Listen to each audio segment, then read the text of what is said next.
Hello students, welcome to study for maths. आज हम SSC GD के पुराने प्रश्न पत्रों में आए हुए क्वेश्चनों को सॉल्व करेंगे जो हाल ही में आयोजित होने वाली एसएससी जीडी परीक्षा के लिए बहुत महत्वपूर्ण है।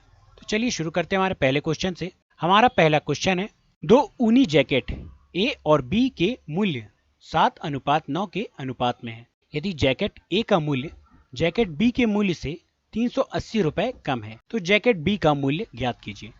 तो यहाँ पर हमें जैकेट बी का मूल्य बताना है तथा ए जैकेट और बी जैकेट का मूल्य का अनुपात हमें दिया है। कितना दिया है? 7:9 तथा जैकेट ए का मूल्य जैकेट बी के मूल्य से कितना कम है? तो 380 रुपए कम है। तो आपको हमेशा एक बात ध्यान रखना है कि जहां पर भी आपको कम या अधिक कहा गया है तो वह अंतर होता है। और चूंकि इस सवाल में हमें अंतर दिया हुआ है तो हम सिंपली इन अनुपात का भी अंतर निकाल लेते हैं। तो अनुपात का जब हम अंतर करेंगे तो 9 में 7 हम घटाएंगे और 9 में 7 जब हम घटाएंगे तो यहाँ पर कितना बचेगा? बचेगा 2। और इस 2 की वैल्यू हमें यहाँ पर दी है। कितनी दी है? 380। क्योंकि रुपए में अंतर कितना है? रुपए में अंतर है 380 रुपए।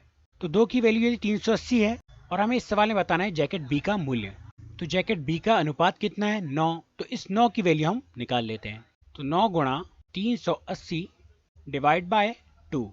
अब इसे काट लेंगे तो ये 2 से जब 380 को डिवाइड करेंगे तो यह कितनी बार में कट जाता है? यह कट जाता है 190 बार में। और जब हम इस 190 का गुणा 9 में करेंगे तो हमें कितना प्राप्त हो जाएगा? हमें प्राप्त हो जाएगा 1710 अर्थात 1710 रुपए। तो जैकेट बी का मूल्य कितना हो जाएगा दोस्तों? जैकेट बी का मूल्य हो जाएगा 1710 रुपए। तो इस प्रकार हमारा ऑप्शन नंबर 1 बिल्कुल करेक्ट हो जाएगा। क्वेश्चन नंबर 2, किसी वस्तु पर 12% और 10% की दो क्रमिक छूटें दी जाती है। यदि वस्तु का अंकित मूल्य 3500 रुपए है तो वस्तु का विक्रय मूल्य ज्ञात कीजिए। तो यहाँ पर इस सवाल में हमें वस्तु का विक्रय मूल्य बताना है तथा अंकित मूल्य हमें दिया हुआ है। और अंकित मूल्य हमेशा प्रतिशत में कितना परसेंट होता है? तो अंकित मूल्य हमेशा प्रतिशत में होता है 100%। अब इसके पश्चात जब इसमें से दो क्रमिक छूटें दी जा रही हैं, कितनी परसेंट की? 12% और 10% की। तो 100 में से जब हम 12% घटाएंगे तो इसे आगे देखते हैं कि कैसे सॉल्व कर सकते हैं। तो सबसे पहले हम यहाँ पर लिख लेते हैं 3500 गुणा हमारी पहली छूट कितनी दी है? पहली छूट हमें दी है 12% की और छूट हमें दी है प्रतिशत में, इसलिए हम अंकित मूल्य को प्रतिशत में से इस 12% को घटा लेंगे। तो अंकित मूल्य हमेशा प्रतिशत में कितना होता है? 100%। तो इस 100% में जब हम इस 12% को घटाएंगे तो यहाँ पर कितना बचेगा? यहाँ बचेगा 88%। 88/100। ठीक इसी प्रकार हमारे अगली छूट कितनी दी है? हमारी अगली छूट दी है 10% की। तो 100 में से फिर हम इस 10% को घटा लेंगे तो यहाँ पर बचेगा 90/100। और चूंकि हमें विक्रय मूल्य बताना है जो हमें नहीं पता है तो हम इसे x मान लेते हैं। अब इससे आगे सॉल्व करेंगे तो ये दोनों जीरो कट जाएंगे और इस शून्य से इस शून्य को हम काट लेंगे। अब हमारे पास बच गया 35 गुणा 88 गुणा 9/10। सिंपली हम इस 10 को यहाँ पर बटे में लिख लेते हैं और इन तीनों का आपस में गुणा हम कर लेंगे। 35 गुणा 88 गुणा 9। तो यहाँ पर कितना आ जाता है दोस्तों? यहाँ पर जाता है 27,720 रुपए। अब इससे आगे और सॉल्व करेंगे तो जब इस शून्य से हम इस शून्य को काटेंगे तो हमारा आंसर आ जाएगा। हमारा आंसर कितना आ चुका है? हमारा आंसर आ गया है 2772 रुपए। तो इस प्रकार हमारा ऑप्शन नंबर 4 जो होगा वह बिल्कुल करेक्ट हो जाएगा। वस्तु का विक्रय मूल्य कितना हो जाएगा? 2772 रुपए। क्वेश्चन नंबर 3, यदि 20 पुरुष किसी कार्य को 48 दिनों में पूरा कर सकते हैं तो इस कार्य को 40 दिन में पूरा करने के लिए कितने पुरुषों की आवश्यकता है? तो यहाँ पर 20 पुरुष जो है वह कार्य को कितने दिनों में कर रहे हैं? 48 दिनों में। तो यहाँ पर हम इसे बहुत इजी वे में सॉल्व करते हैं कि 20 पुरुष एक कार्य को कितने दिनों में कर रहे हैं? 48 दिनों में।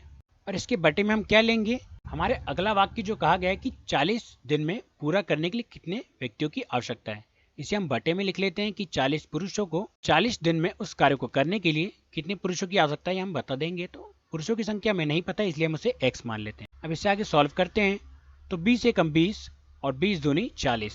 अब ठीक इसी प्रकार इस 2 से जब हम इस 48 को डिवाइड करेंगे तो यह कितनी बार में कट जाएगा? यह कट जाएगा 24 बार में और यही 24 हमारा आंसर हो जाएगा। तो इस प्रकार हमारा ऑप्शन नंबर 4 जो होगा वह बिल्कुल करेक्ट हो जाएगा।